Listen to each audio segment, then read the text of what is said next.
February 18, day 49, Numbers chapter 19, Laws of Purification. Now the Lord spoke to Moses and Aaron, saying, This is the ordinance of the law which the Lord has commanded, saying, Speak to the children of Israel, that they bring you a red heifer without blemish, in which there is no defect, and on which a yoke has never come. You shall give it to Eleazar the priest, that he may take it outside the camp, and it shall be slaughtered before him. And Eleazar the priest shall take some of its blood with his finger and sprinkle some of its blood 7 times directly in front of the tabernacle of meeting. Then the heifer shall be burned in his sight, its hide, its flesh, its blood, and its offal shall be burned. And the priest shall take clear wood and hyssop and scarlet, and cast them into the midst of the fire during the heifer. Then the priest shall wash his clothes, he shall bathe in water, and afterward he shall come into the camp. The priest shall be unclean until evening.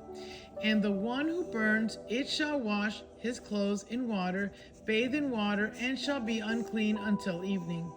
Then a man who is clean shall gather up the ashes of the heifer and store them outside the camp in a clean place, and they shall be kept for the congregation of the children of Israel for the water of purification. It is for purifying from sin. And the one who gathers the ashes of the heifer shall wash his clothes and be unclean until evening. It shall be a statute forever to the children of Israel and to the stranger who dwells among them. He who touches the dead body of anyone shall be unclean 7 days. He shall purify himself with the water on the 3rd day, and on the 7th day, then he will be clean. But if he does not purify himself on the 3rd day, and on the 7th day, he will not be clean. Whoever touches the body of anyone who has died and does not purify himself defiles the tabernacle of the Lord. That person shall be cut off from Israel. He shall be unclean, because the water of purification was not sprinkled on him. His uncleanness is still on him. This is the law when a man dies in a tent. All who come into the tent and who are in the tent shall be unclean 7 days. And every open vessel which has no cover fastened on it is unclean. Whoever in the open field touches one who is slain by a sword, or who has died, or a bone of a man, or a grave, shall be unclean 7 days. And for an unclean person they shall take some of the ashes of the heifer, burnt for purification from sin, and run water shall be put on them in a vessel. A clean person shall take hyssop and dip it in the water and sprinkle it on the tent, on all the vessels, on the persons who were there, or on the one who touched a bone, the slain, the dead, or a grave. The clean person shall sprinkle the unclean on the 3rd day, and on the 7th day, and on the 17th day he shall purify himself, wash his clothes, and bathe in water, and at evening he shall be clean. But the man who is unclean and does not purify himself, that person shall be cut off from among the assembly, because he has defiled the sanctuary of the Lord. The water of purification has not been sprinkled on him, he is unclean. It shall be a perpetual statute for them. He who sprinkles the water of purification shall wash his clothes, and he who touches the water of purification shall be unclean until evening. Whatever the unclean person touches shall be unclean, and the person who touches it shall be unclean until evening. Chapter 20. Moses' error at Kadesh. Then the children of Israel, the whole congregation, came into the wilderness of Zin in the 1st month, and the people stayed in Kadesh, and Miriam died there and was buried there. Now there was no water for the congregation, so they gathered together against Moses and Aaron. And the people contended with Moses and spoke, and saying, If only we had died when our brethren died before the Lord. Why have you brought up the assembly of the Lord into the wilderness, that we and our animals should die here? And why have you made us come up out of Egypt to bring us to this evil place? It is not a place of grain or figs or vines or pomegranates, nor is there any water to drink. So Moses and Aaron went from the presence of the assembly to the door of the tabernacle of meeting, and they fell on their faces, and the glory of the Lord appeared to them. Then the Lord spoke to Moses, saying, "Take the rod, you and your brother Aaron, gather the congregation together, speak to the rock before their eyes, and it will yield its water. Thus you shall bring water for them out of the rock, and give the drink to the congregation and their animals." So Moses took the rod from before the Lord as he commanded him. And Moses and Aaron gathered the assembly together before the rock, and he said to them, "Hear now, you rebels. Must we bring water for you out of this rock?" Then Moses lifted his hand and struck the rock twice with his rod, and water came out abundantly, and the congregation and their animals drank. Then the Lord spoke to Moses and Aaron, "Because you did not believe me, to hallow me in the eyes of the children of Israel, therefore you shall not bring this assembly into the land which I have given them." This was the water of Meribah, because the children of Israel contended with the Lord, and he was hallowed among them. Passage through Edom he refused. Now Moses sent messengers from Kadesh to the king of Edom.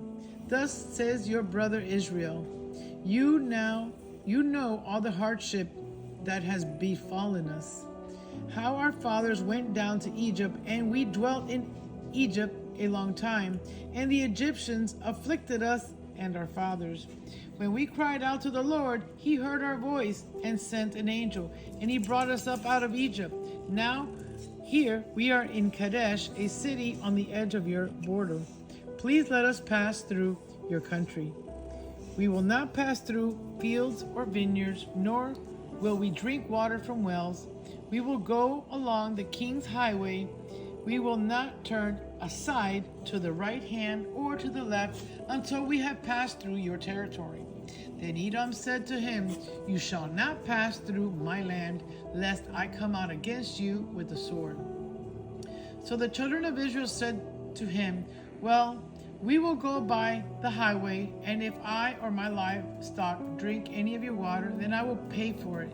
Let me only pass through on foot, nothing more." Then he said, "You shall not pass through." So Edom came out against them with many men and with a strong hand. Thus Edom refused to give Israel passage through his territory, so Israel turned away from him. The death of Aaron. Now the children of Israel, the whole congregation, journeyed from Kadesh and came to Mount Hor. And the Lord spoke to Moses and Aaron in Mount Hor by the border of the land of Edom, saying, "Aaron shall be gathered to his people, for he shall not enter the land which I have given to the children of Israel, because you rebelled against my word at the water of Meribah. Take Aaron and Eleazar his son and bring them up to Mount Hor, and strip Aaron of his garments and put them on Eleazar his son, for Aaron shall be gathered to his people and die there." So Moses did just as the Lord commanded, and they went up to Mount Hor in the sight of all the congregation. Moses stripped Aaron of his garments and put them on Eleazar his son, and Aaron died there on the top of the mountain. Then Moses and Eleazar came down from the mountain. Now when all the congregation saw that Aaron was dead, all the house of Israel mourned for Aaron 30 days. Chapter 21. Canaanites defeated at Hormah. The king of Arad, the Canaanite, who dwelt in the south, heard that Israel was coming on the road of Atharim. Then he fought against Israel and took some of them prisoners. So Israel made a vow to the Lord and said, "If you will indeed deliver this people into my hand, then I will utterly destroy their cities." And the Lord listened to the voice of Israel and delivered up the Canaanites. And they utterly destroyed them and their cities. So the name of that place was called Hormah, the bronze serpent. Then they journeyed from Mount Hor by the way of the Red Sea to go around the land of Edom. And the soul of the people became very discouraged on the way. And the people spoke against God and against Moses, "Why have you brought us up out of Egypt to die in the wilderness? For there is no food and no water, and our soul loathes this worthless bread. So the Lord sent fiery serpents among the people, and they bit the people, and many of the people of Israel died. Therefore the people came to Moses and said, We have sinned, for we have spoken against the Lord and against you. Pray to the Lord that he take away the serpents from us. So Moses prayed for the people. Then the Lord said to Moses, Make a fiery serpent and set it on a pole, and it shall be that everyone who is bitten, when he looks at it, shall live. So Moses made a bronze serpent and put it on a pole, and so it was, if a serpent had bit anyone, when he looked at the bronze serpent, he lived. From Mount Hor to Moab. Now the children of Israel moved on and camped in Oboth, and they journeyed from Oboth and camped at Ije Abrahim in the wilderness which is east of Moab toward the sunrise. From there they moved and camped in the valley of Zarid. From there they moved and camped on the other side of the Arnon, which is in the wilderness that extends from the border of the Amorites, and for Arnon is the border of Moab, between Moab and the Amorites. Therefore it is said in the book of the words of the Lord, Waheb in Suphah, the brooks of the Arnon, and the slope of the brooks that reaches to the dwelling of Ar, and lies on the border of Moab. From there they went to Beer, which is the well where the Lord said to Moses, Gather the people together, and I will give them water.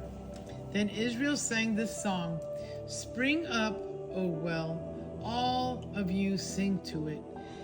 The well the leaders sank, dug by the nation's nobles, by the lawgiver with their staffs. And from the wilderness they went to Matana, from Matana to Nahaliel, from Nahaliel to Bamoth, and from Bamoth in the valley that is in the country of Moab, to the top of Pisgah, which looks down on the wasteland. King Sihon defeated. Then Israel sent messengers to Sihon, king of the Amorites, saying, Let me pass through your land. We will not turn aside into the fields or vineyards. We will not drink water from your wells. We will go by the king's highway until we have passed through your territory. But Sihon could not allow Israel to pass through his territory. So Sihon gathered all his people together and went out against Israel in the wilderness, and he came to Jahaz and fought against Israel. Then Israel defeated him with the edge of the sword and took possession of his land from the Arnon to the Jabbok, as far as the people of Ammon, for the border of the people of Ammon was fortified. So Israel took all these cities, and Israel dwelt in all the cities of the Amorites, in Heshbon, and in all its villages. For Heshbon was the city of Sihon, king of the Amorites, who had fought against the former king of Moab, and had taken all his land from his hand as far as Arnon. Therefore, those who speak in Proverbs say, Come to Heshbon, let it be built. Let the city of Sihon be repaired. For fire went out from Heshbon, a flame from the city of Sihon. It consumed Ar of Moab, the lords of the heights of Arnon. Woe to you, Moab! You have perished, O people of Shemash. He has given his sons as fugitives and his daughters into captivity to Sihon, king of the Amorites. But we have not shot at them. Heshbon has perished as far as Dibon. Then we laid waste as far as Nophah, which reaches to Medeba. Thus Israel dwelt in the land of the Amorites. Then Moses sent to spy out Jazer, and they took its villages and drove out the Amorites who were there. King Og defeated, and they turned and went up by the way to Bashan. Og, king of Bashan, went out against them, he and all his people, to battle at Adrei. Then the Lord said to Moses, So Og, king of Bashan, went out against them, and he and all his people, to battle at Adrei.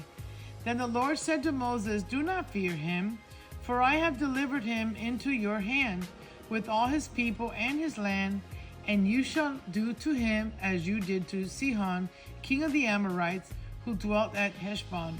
So they defeated him, his sons, and all his people, until there was no survivor left him, and they took possession of his land. Today's Psalms is Psalms 49. The confidence of the foolish. Hear this, all peoples. Give ear, all inhabitants of the world, both low and high, rich and poor, together. My mouth shall speak wisdom, and the meditation of my heart shall give understanding. I will incline my ear to a proverb. I will disclose my dark saying on the heart. Why should I fear in the days of evil, when my iniquity at my heels surrounds me? Those who trust in their wealth and boast in the multitude of their riches, none of them can by any means redeem his brother, nor give to God a ransom for him. For the redemption of their souls is costly, and it shall cease forever, that he should continue to live eternally, and not see the pit. For he sees wise men die, likewise the fool and the senseless person perish, and leave their wealth to others. Their inner thought is that their houses will last forever, their dwelling places to all generations. They call their lands after their own names. Nevertheless, man, though in honor does not remain, he is like the beasts that perish. This is the way of those who are foolish, and of their posterity who approve their sayings. Like sheep they are laid in the grave. Death shall feed on them. The upright shall have dominion over them in the morning, and their beauty shall be consumed in the grave, far from their dwelling. But God will redeem my soul from the power of the grave, for he shall receive me. Do not be afraid when one becomes rich, when the glory of his house is increased. For when he dies, he shall carry nothing away. His glory shall not descend after him, though while he lives be blessed himself. For men will praise you when you do well for yourself. He shall go to generations of his fathers. They shall never see light. A man who is in honor yet does not understand is like the beasts that perish. Amen.